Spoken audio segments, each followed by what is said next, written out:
Good morning po sa lahat. Isa pang maliyugto na ating daily Bible blessings. Pamagat po na ating arayong umaga ay mananagot ang lahat sa Diyos. Mananagot ang lahat sa Diyos. Sa sistema po ng hustisya ng tao, maaaring mangyari talaga na hindi maparusahan ng pagkakulong ang gumawa ng krimen at nagkasala. Halimbawa po, maraming naloko at nakuha ang pera ang isang illegal recruiter mula sa kanyang maraming na biktima. Totoong naresto siya at nilitis, ngunit sa kasabiang palad, ang kanyang mga nabiktima na dapat magtestigo laban sa kanya ay hindi na makita. Man siya nakatira sa malayong probinsya o nagtatrabaho na sa ibang bansa.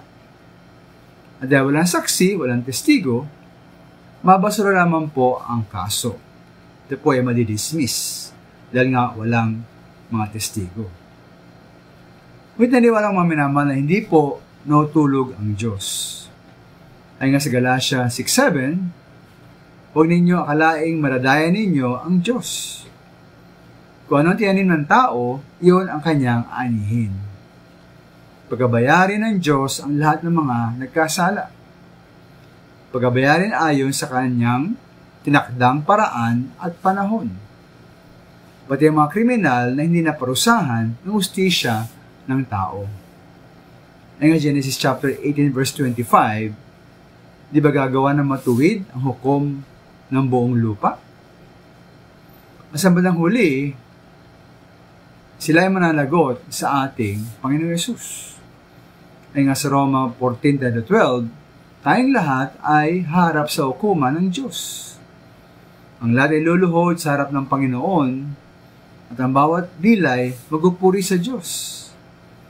Kaya panagutan natin sa Diyos ang mga bagay na ating ginagawa.